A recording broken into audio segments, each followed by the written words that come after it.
Assalamualaikum warahmatullahi wabarakatuh.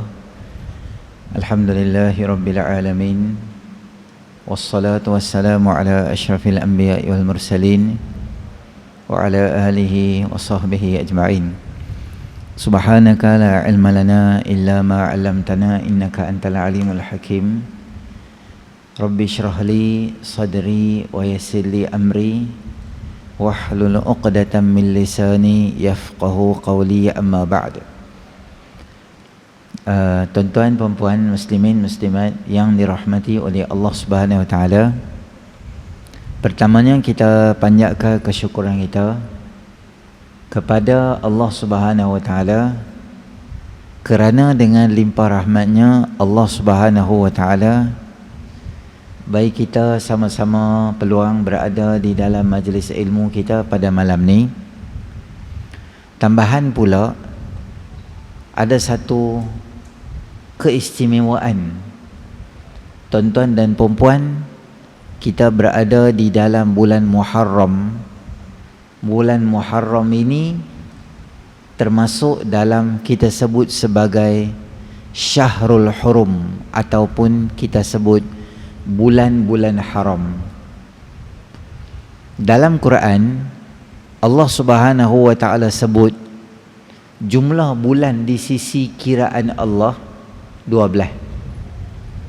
Dalam surah At-Taubah, a'udzubillahi minasyaitonirrajim, inna iddatash syuhuri 'indallahi 12 syahran fi kitabillahi yawma khalaqas samawati wal arda minha arba'atun hurum dhalikad dinul qayyim fala tadhlimu fihinna anfusakum wa qatilul musyrikina kaffatan kama yuqatilunakum kaffah wa'lamu anna Allaha ma'al muttaqin.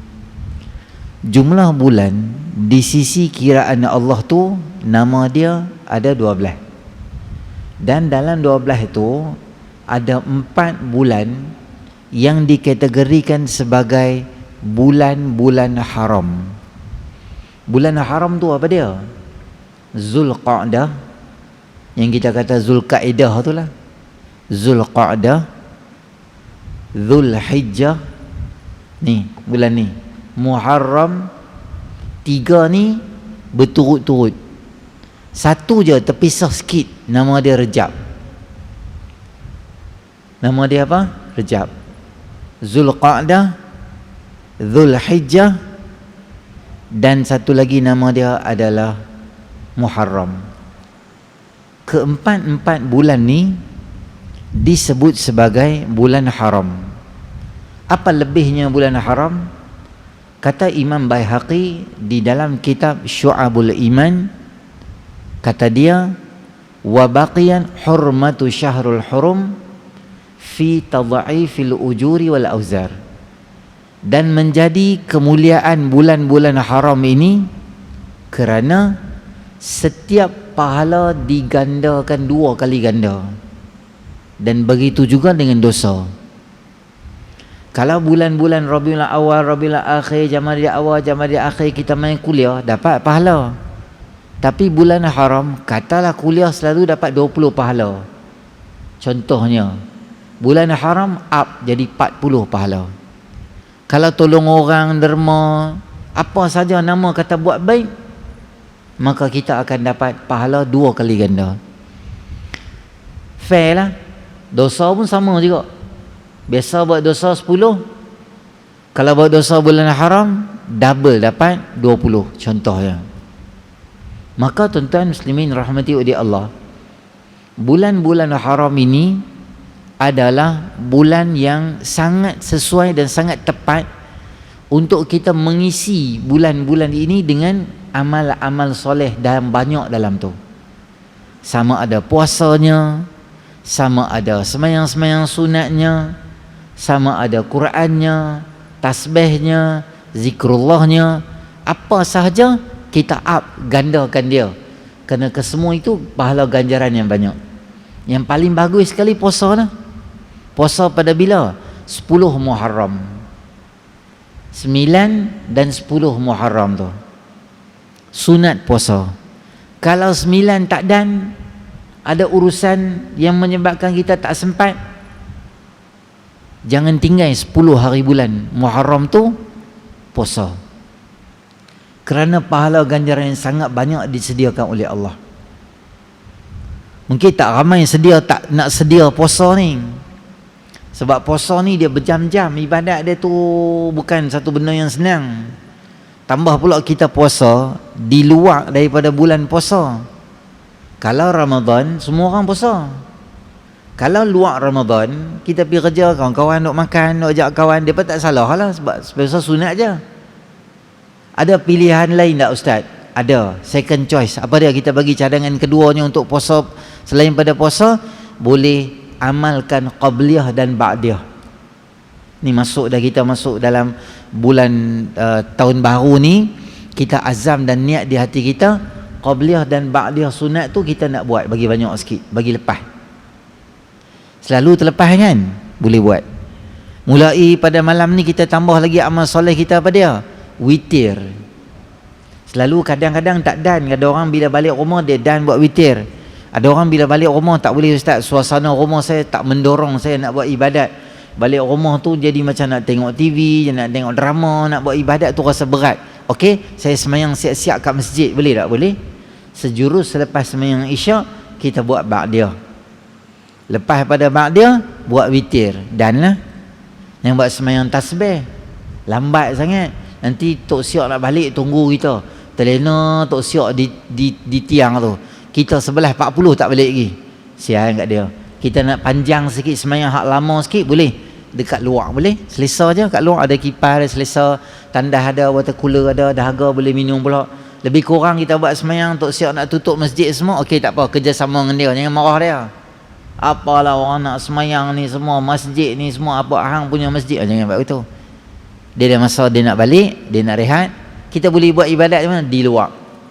Melainkan Tok Siok tutup awal. Semayang isyak, Assalamualaikum warahmatullahi, Assalamualaikum warahmatullahi, tak, dia tutup tu lampu semua, kipas semua tutup, aircon semua tutup.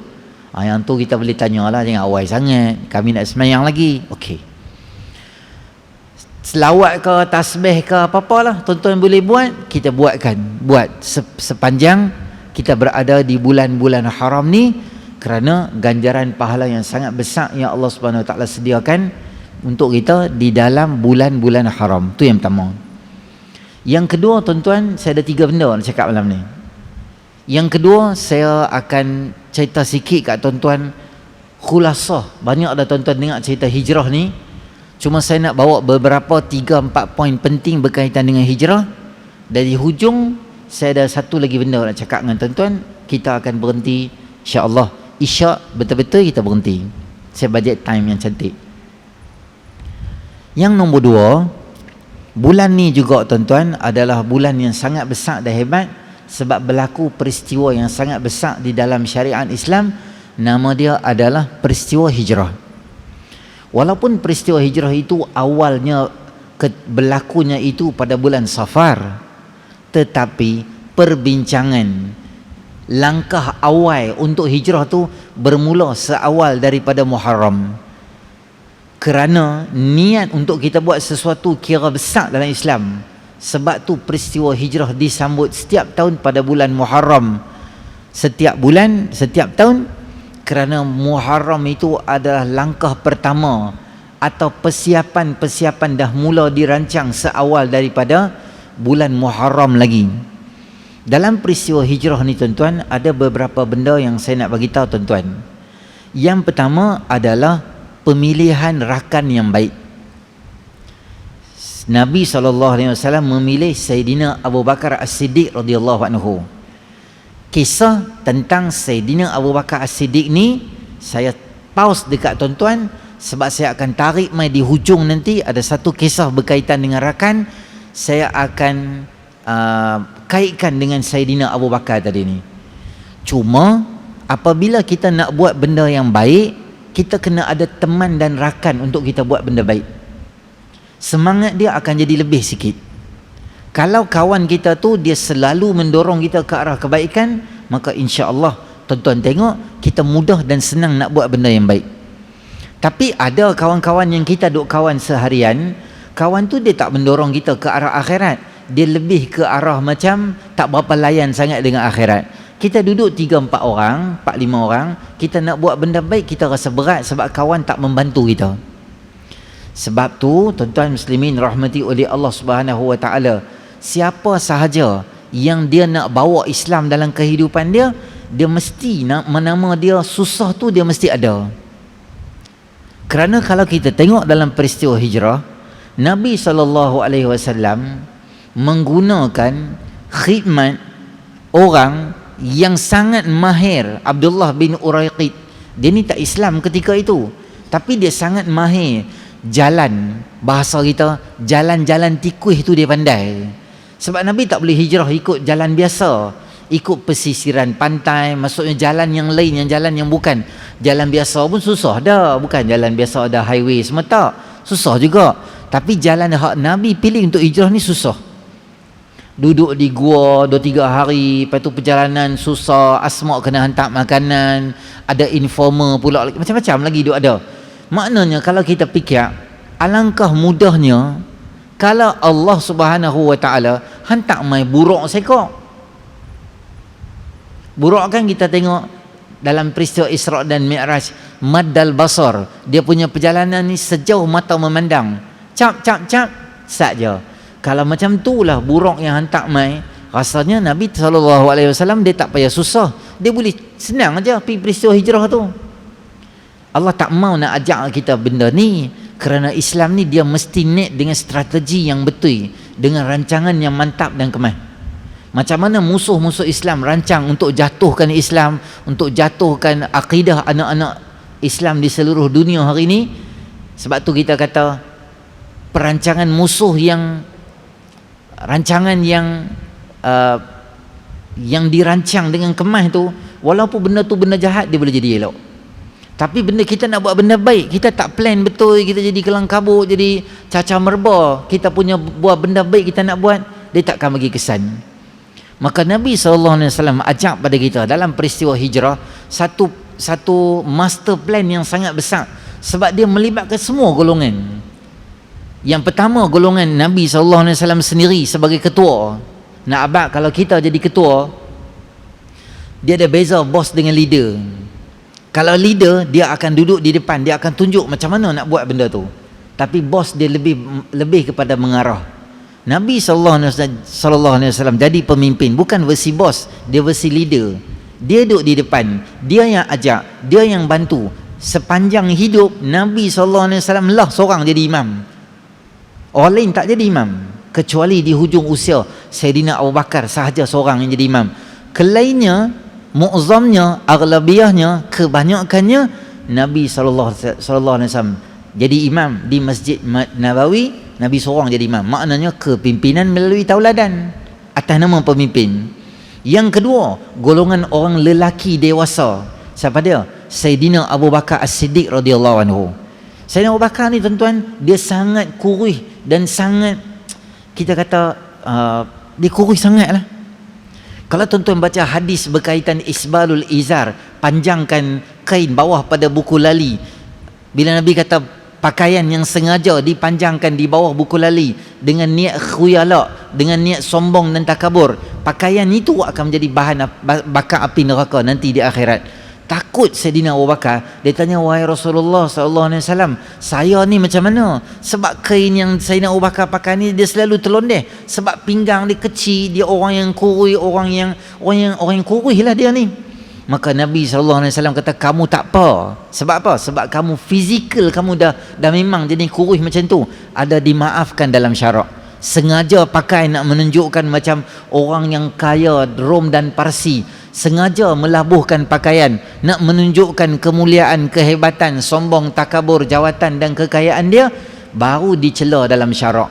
Tapi kalau kita pakai, contohlah baru beli di kedai, tak ada nak auto lagi, pakai dulu, perbuatan tu makruh dalam syarak. Pakai pakaian yang labuh, dia tak jadi haram dan dosa. Cuma tuan-tuan, Sayyidina Abu Bakar dia jenis macam tu, jenis kurus macam tu.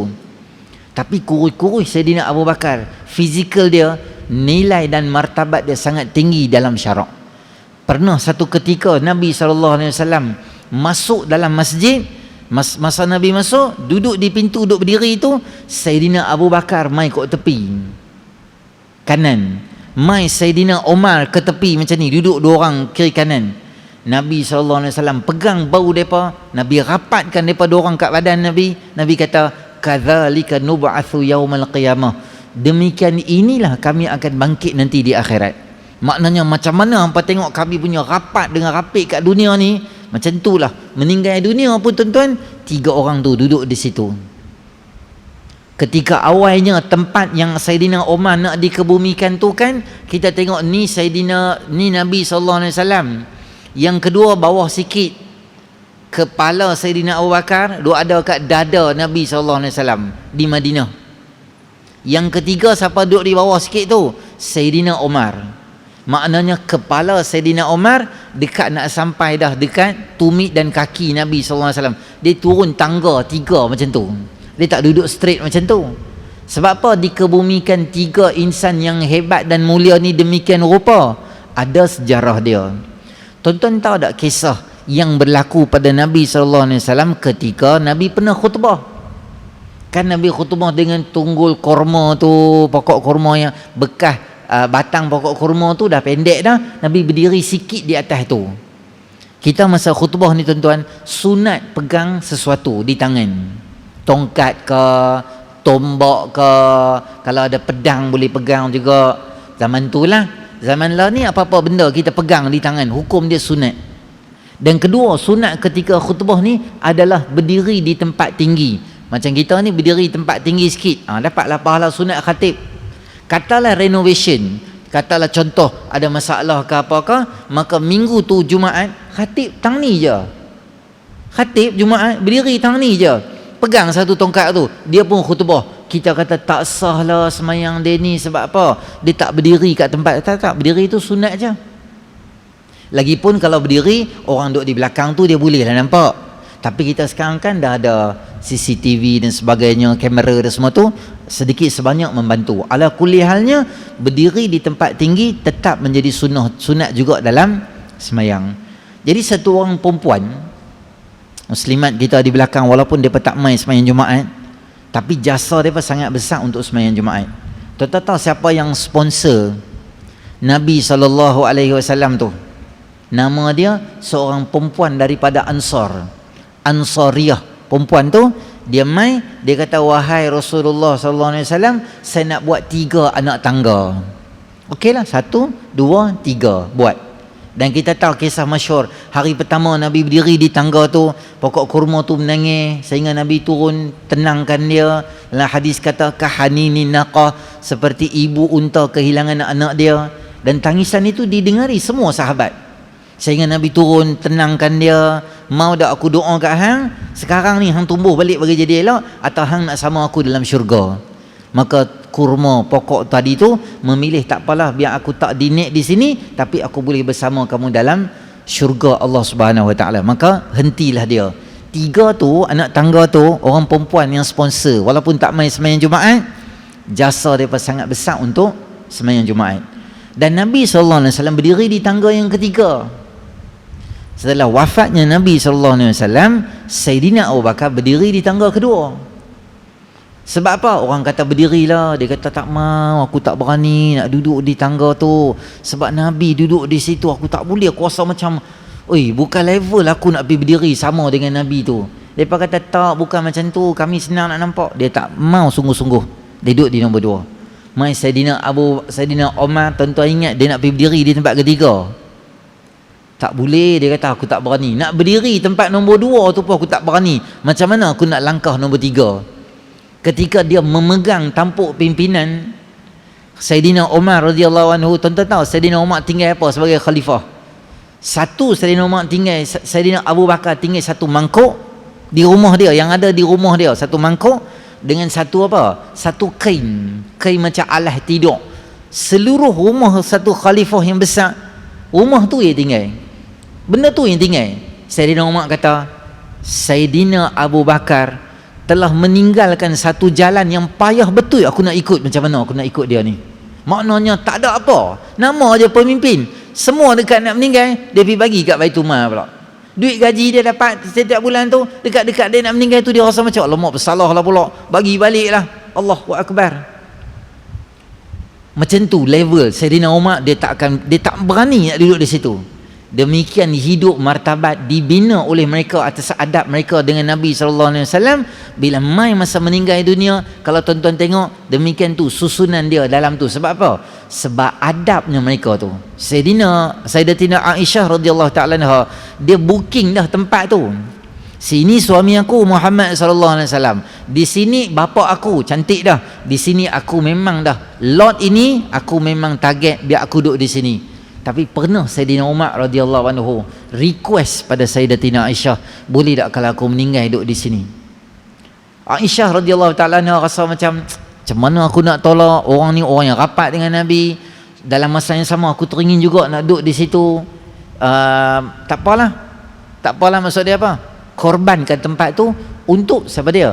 Untuk Sayyidina Umar radhiyallahu anhu. Sayyidina Abu Bakar ni orang yang hebat. Walaupun tubuh badan dia kecil, kita kata dewasa lelaki, berkorban untuk Islam. Tuan-tuan tahu Asma binti Abi Bakr, satu orang anak perempuan muda, masa tu dia sedang mengandung, kahwin dengan apa? Sayyidina Zubair bin Awam.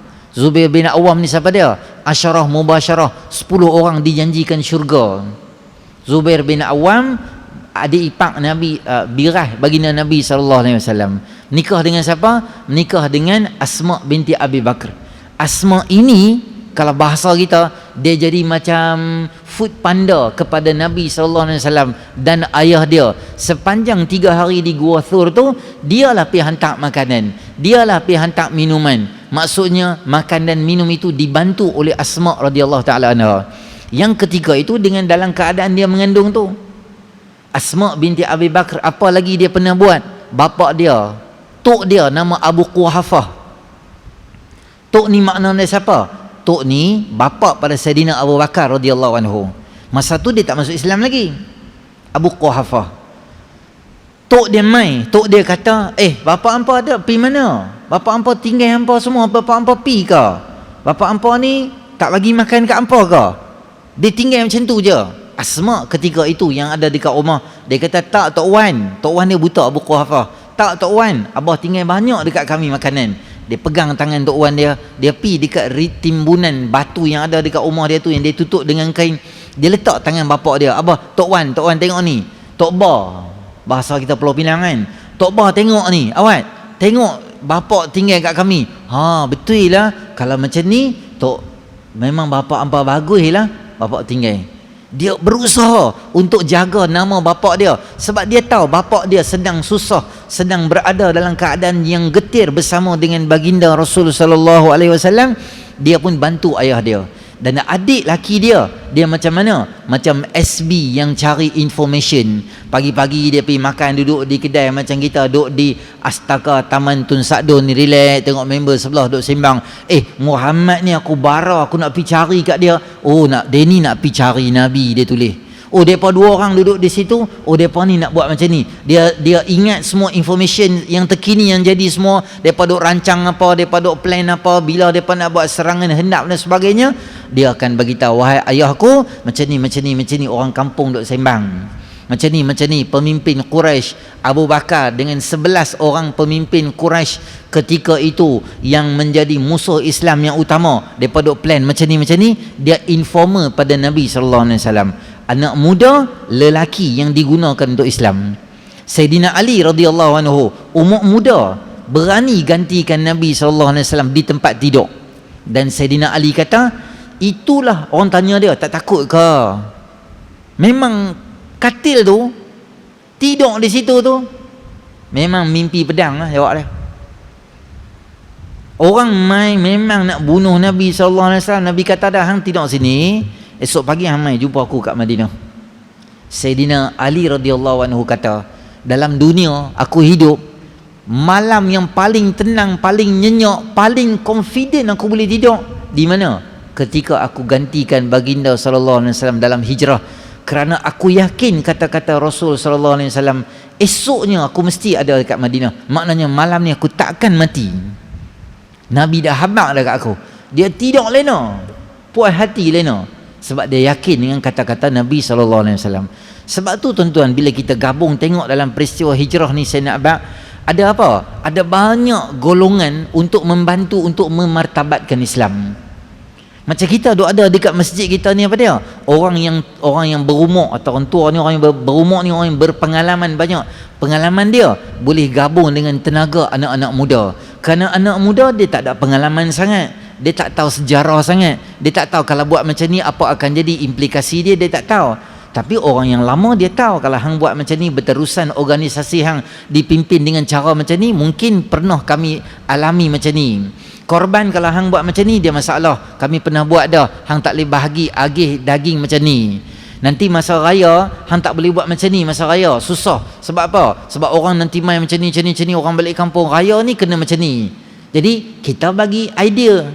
Dan anak-anak muda dia ada tenaga banyak. Kalau nak suruh dia panjat situ, nak ikat tiang di situ, kita sebagai orang yang dah berumur tak boleh buat benda tu.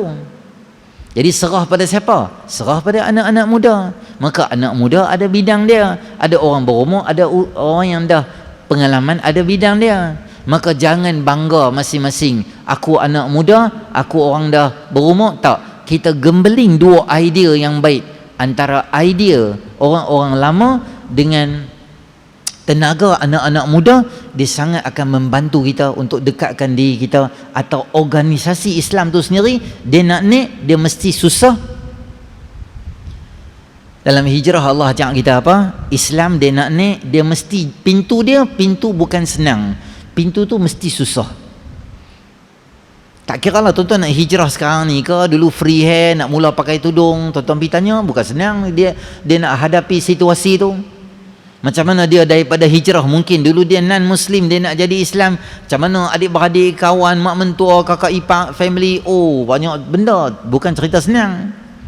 Dulu kita rajin rasuah, dulu kita hidup dalam keadaan membujur lalu melintang patah. Kita nak tinggal member, nak hidup satu zaman baru dengan nak buat semua benda, tu bukan satu benda yang senang. Ujian akan datang, tapi orang yang tetap istiqamah macam batu karang dalam lautan, apa jadi ribut ke apa ke dalam laut, dia tetap maintain, orang ni akan selamat. Tapi kalau main sikit ujian dekat kita rasa macam tak apalah, Allah tak sayang kat aku. Dalam ramai-ramai aku duk semayang tiap-tiap hari, aku juga yang Allah pilih nak buat macam ni kat aku. Kalau macam ni cara kita cakap, maknanya ujian yang Allah bagi kat kita tu, dia tak jadi. Macam mana kita kata pintu sabak tu, dia tak boleh masuk dekat situ, jadi tak boleh.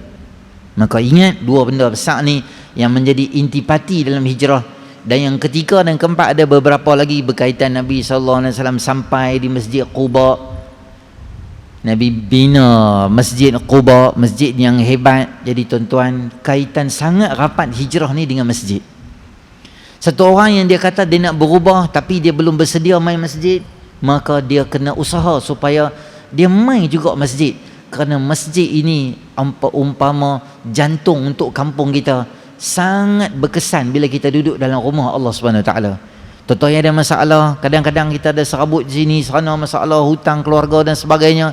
Bila main masjid, kita rasa macam mana? Rasa macam masalah kita tu kena siram dengan air, bersih dan hilang masalah yang kita ada tu. Sebab masjid ni punca dia. Banyaklah sebab masjid menjadi ni. Dan yang ketiga, kesuntukan masa tuan-tuan. Habis peristiwa hijrah, saya nak cakap satu lagi benda dekat tuan-tuan, berkaitan dengan kawan tadi tu. Dalam dunia ni tuan-tuan, ada 3 benda yang kalau tuan-tuan salah dalam 3 ni, dia akan memberi kesan yang sangat tidak elok dalam kehidupan kita. Yang pertama, buku yang kita baca. Apa-apa bahan bacaan yang kita selalu suka baca, bahan bacaan itu, penulis itu, kebiasaannya dia akan serap masuk dalam diri kita.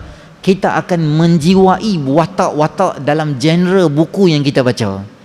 Kalau anak-anak kita dan kita suka baca novel-novel cinta, dia akan main perasaan-perasaan nak bercinta macam mana dalam novel tu, dia akan main perasaan tu. Kalau kerap duk baca novel seram, novel takut, kita duduk dalam kereta, tunggu anak kita balik tuition, saat-saat kita tengok belakang, saat-saat tengok belakang, sebab takut di seat belakang ada gambar, ada hantu, ada pontianak, kuntilanak, macam mana kita duk baca dalam buku cerita seram, dia akan main serap kat kita. Yang itulah cita-cita lawak macam tu. Kalau baca buku-buku jenis lawak, dia akan cepat main pengaruh. Kalau dia main buku-buku bahan bacaan yang melibatkan akidah, buku-buku pasal Syiah, buku-buku kutu Islam, buku-buku yang menghina Nabi SAW, dengan baca tu bukan nak ambil knowledge, nak jawab balik, saja nak tahu, kerap kali membaca benda-benda macam tu, dia beri kesan yang sangat tak baik pada kita. Membaca ini bukan sahaja buku, membaca juga melalui internet. Berapa ramai orang yang telefon, WhatsApp, jumpa lepas kuliah, dia main, anak-anak dia duk cakap, kita main kuliah tuan-tuan, kita main ceramah, anak-anak kita ada handset, dia buka dia handset, dia duk tengok dalam tu macam mana orang duk kutuk Nabi SAW. Oh, Nabi menikah sekian-sekian, oh Nabi menikah dengan Khadijah ni, oh sebab apa? Nak ketui. Khadijah kaya, businesswoman, bisnes bukan biasa, worldwide, kapal bawa barang sampai Syria, maksudnya luar. Bukan duk main niaga kot dalam Malaysia ya, niaga sampai Myanmar, bahasa kita, niaga sampai Indonesia, niaga sampai Vietnam. Jauh niaga jauh. Sebab apa? Sebab bisnes yang berjaya. Itulah Nabi SAW menikah dengan Khadijah. Walaupun dah berumur dah, Nabi sanggup juga, sebab Nabi ni orang yang mata duitan, wala'iyyazubillah. Dia baca benda tu, dan dia balik, dan dia duk tanya kat bapak dia, apa tadi saya nak tanya, cara dia tanya tu bukan nak tahu, dia nak condemn. Sebab apa? Dia duk mula baca benda. Pembacaan tuan-tuan, dia boleh bawa kesan yang sangat tak baik. Sangat baik atau tak baik bahan bacaan yang kita baca. Sebab tu orang yang selalu hafal Quran, baca Quran, tuan-tuan, kesan daripada ayat-ayat Allah Ta'ala ini akan memberi sikap yang sangat positif pada dia. Bukan kata sikap dia positif, kita melihat dia pun positif. Tuan-tuan tengok budak-budak tahfiz semalam kan, Jumaat, macam mana dia beratok jalan, tuan-tuan rasa macam mana? Rasa macam ya Allah, tenangnya, seronoknya. Bukan kita baca tau, kita tengok orang yang selalu baca pun rasa tenang. Tuan-tuan cuba kita baca, tenggelam dalam Quran, tuan-tuan akan jiwai watak-watak yang ada dalam Quran. Tambah kita berada di akhir zaman kahfi, tambah kita berada di akhir zaman fitnah sama adik-beradik bergaduh dengan Nabi Yusuf AS, surah tu dia tak jauh dengan kita. Fitnah melalui SMS, fitnah sini, fitnah sana, macam-macam tuan-tuan. Macam mana nak atasi tu? Allah Ta'ala turun main Quran. Pembacaan memberi kesan yang sangat baik pada kita. Nombor dua, benda yang boleh pengaruhi kita adalah gambar yang kita tengok. Gambar yang kita tengok. Tuan-tuan, dalam pasaran kita banyak gambar-gambar drama. Biasanya cinta lah. Seawal sekolah rendah, seawal sekolah menengah, main universiti, bercinta sini, bercinta sana. Banyak tengok drama-drama macam ni, dia memberi satu tarikan dan kita teringin nak buat benda-benda macam tu. 7 hari mencinta, tak tengok tengok, tak tahulah Ustaz, kami memang jenis bertakwa, kami tak tengok TV semua. Tak apalah, Taman Tun Sa'dun ni bagus tak, saya susah sembang dengan tuan-tuan ni. Tak apalah, kadang-kadang drama lah, tak kira 7 hari ke 18 hari ke apa ke, kesan bila tuan-tuan tengok tu, dia rasa macam teringin nak buat. Seronoknya bila ada markah, seronoknya bila tu. Sama jugalah tengok gambar-gambar yang kita kata melibatkan Syiah ke apa ke, fakta-fakta yang tak betul melalui sejarah Islam. Tadi buku dia kesan, tapi dia tak berapa kuat. Tuan-tuan main ke visual, ada audio, ada video, ada visual, dia sangat memberi kesan dan ingatan tu akan terpahat di otak. Sebab tu kawal gambar apa anak-anak kita tengok di rumah. Drama apa boleh, TV tak apa, bukan sudut rajang TV tak. Drama apa yang anak tengok, gambar apa yang anak tengok, gambar apa, guideline. Gambar ni boleh, gambar ni tak boleh. Sekian masa boleh tengok gambar, sekian masa tak boleh tengok gambar. Walaupun hampa tak tahu nak buat apa, ini bukan masa tengok gambar. Pilih, malam ni ada satu gambar, tengah hari ada gambar. Hampa nak tengok gambar mana? Kena guide dekat mereka. Tak boleh biar terus. Sebab apa? Anak-anak ni tuan-tuan, dia macam rumput belakang rumah. Kalau tuan-tuan biar, dia naik panjang macam mana pun dia naik, macam lalang. Kena pantau dia, kena racuni dia, kena potong rumput tu, baru dia elok. Sebab kalau tuan-tuan nak cari hasil yang baik, dia mesti tuai benih tu, benih yang baik, benih bagus dah. kena tanam, kena jaga, kena siram, baru dia dapat hasilkan rambutan, baru dapat hasilkan cabai, boleh jual. Bila benda tu kena jaga, kena siram, kena jaga, kena bau baja, kena bau racun, jangan bagi ulat main. Tapi kalau tuan-tuan sekadar ada benih saja biar macam tu, atau tak ambil tahu perumahan-perumahan yang lama kontraktor dah projek ni apa Gajah Putih macam tu, tuan-tuan tengok rumput tinggi orang lah. Rumput tinggi orang. Rumput tuan-tuan tak payah ajak nak tumbuh. Dan bila rumput tinggi, ulat tuan-tuan tak payah panggil, kalau jengking tak payah buat surat jemputan rasmi, semua nanti mai. Dia akan rosakkan anak-anak, fikiran anak-anak kita. Itu nombor 2. Nombor 3 adalah siapa yang kita kawan. Sangat memberi kesan. Sebab tu Nabi SAW menyebut al-mar'u ala dini khalilihi falyanzur biman yukhalil. Seseorang itu akan ikut agama member dia, dan hendaklah kamu lihat dengan siapa kamu kawan. Kita kawan dengan kawan yang mana? Ada orang yang kawan dengan kawan kaki pancing, memang dia akan kok mana pun satu hari dia akan ikut pergi pancing juga. Kalau kawan tu ikut dengan kawan dengan mak rempit, satu hari dia mesti juga, walaupun dia tak berlumba, tapi dia akan tunggu belakang sikit tepi tu duk baca SMS kawan dia duk berlumba, dia teman kawan dia, sebab tu member dia. Kalau member dia kalau muslimat jadi minat memasak, mesti kawan dia akan pengaruhi, so beli periuk noksa memang. Sebab kaki masak, masak bihun lembutnya, pakai apa? Aku pakai periuk ni, aku pakai rice cooker ni, aku masak nasi Arab pakai yang ni. Kita pun nak tiru dia sebab dia kawan kita. Tak apalah tu bahagian masak, pancing apa semua, tak apa. Takut kawan tu dia akan bawa kita pada tempat yang tak elok. Tuan-tuan baca Al-Kahfi kan? Sebab tu saya bagi tahu Al-Kahfi ni dia luar biasa. Wasbir, auzubillahi minasyaitanir rajim. Wasbir, insya-Allah 4 minit lagi. Wasbir nafsaka ma'al ladzina yad'una rabbahum bil ghadati wal 'ashiyyi yuriduna wajha wala ta'du 'ainaka anhum turidu zinatal hayatid dunya wala tuti' man aghfalna qalbahu an dzikrina wattaba'a hawahu wa kana amruhu furuta. Nabi diarahkan untuk duduk dengan orang yang ingat sebut nama Allah pagi dan petang. Wasbir, sabar diri kamu dengan orang yang zikir nama Allah pagi dan petang. Jangan disebabkan mata dunia, macam kemewahan dunia, kamu tinggalkan mereka ni. Jangan duduk dengan mereka ni. Perintah suruh duduk dengan orang baik-baik ni arahan Allah. Yang ajaibnya benda ni ada dalam Kahfi. Dan di bawah sekali Allah kata apa? Wala tuti' man aghfalna qalbahu an dzikrina. Jangan sesekali hampa follow, tak kira lah follow dia ke Instagram ke IG ke, follow Facebook dia ke, orang yang kami selewengkan hati dia daripada Islam. Jangan ikut dia, jangan follow dia, jangan kawan dengan dia. Kawan ni satu benda yang sangat-sangat penting. Kerana kalau tuan-tuan baca buku, dia tak boleh interaksi dengan kita. Tuan-tuan tengok gambar, kita boleh tengok je gambar tu. Tapi kalau kita kawan dengan orang, dia boleh cakap dengan kita, kita boleh cakap dengan dia, kita boleh cakap dengan dia, dan kemungkinan besar dia boleh ubah minda dan fikiran kita. Kebanyakan modus operandi Syiah, bila dia kawan dengan orang, dia akan cakap dengan kita, dia akan apa? Dia akan atasi fakta sirah yang kita ada. Dia atasi.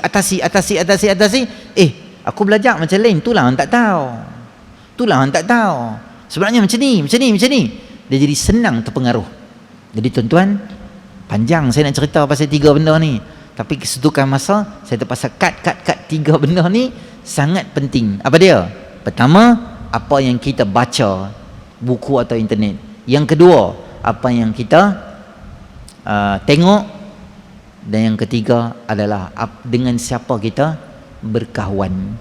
Kawan tu 3 benda tu tuan-tuan. Saya ulang kesimpulan apa saya cakap. Pertama, kelebihan Muharram selaku bulan-bulan haram. Yang kedua adalah 2 conclusion atau khulasah berkaitan dengan hijrah tadi itu. Dan fasa yang ketiga saya cakap 3 benda yang tuan-tuan kena jaga. Jadi itulah kita boleh kongsi sama-sama pada hari ini. Masa pun dekat dengan isyak dah. Jadi saya doa tuan-tuan dan puan-puan, insya-Allah Allah Subhanahu Wa Taala bagi kita kefahaman apa yang kita dengar, dan juga Allah pelihara kita daripada virus ni lah. tempat tuan-tuan ni gelugok seluruh Pulau Pinang dan seluruh dunia lah, insya-Allah Allah pelihara kita. Jadi tuan-tuan ada apa-apa SOP nikah apa-apa orang suruh pakai tu, kita pakailah insya-Allah kan, ikhtiar kita. Sambil tu kita doa Allah pelihara kita insya-Allah. Baik itu sahaja yang baik pada Allah, yang kurang sempurna tu atas kelemahan saya sendiri. Minta maaf banyak-banyak. Ustaz Jafri kirim salam, dia ada urusan, dia pun telefon saya pukul apa tadi 6.30 6.45. Dia ada urusan, dia tak boleh main, jadi dia sampaikan salam pada tuan-tuan lah insya-Allah. Moga-moga ada kebaikan atas pertemuan kita. Auzubillahi minasyaitonir rajim. Bismillahirrahmanirrahim. Alhamdulillahirabbil alamin. Wassalatu wassalamu ala asyrafil anbiya'i wal mursalin wa ala alihi ajma'in. Allahumma anfa'na bima 'allamtana wa 'allimna ma yanfa'una wa zidna ilma. Rabbana atina fid dunya hasanah fil akhirati hasanah wa qina adzabannar. Wassallallahu ala sayyidina Muhammadin nabiyil ummi wa ala alihi ajma'in. Alhamdulillahirabbil alamin. Assalamualaikum warahmatullahi wabarakatuh.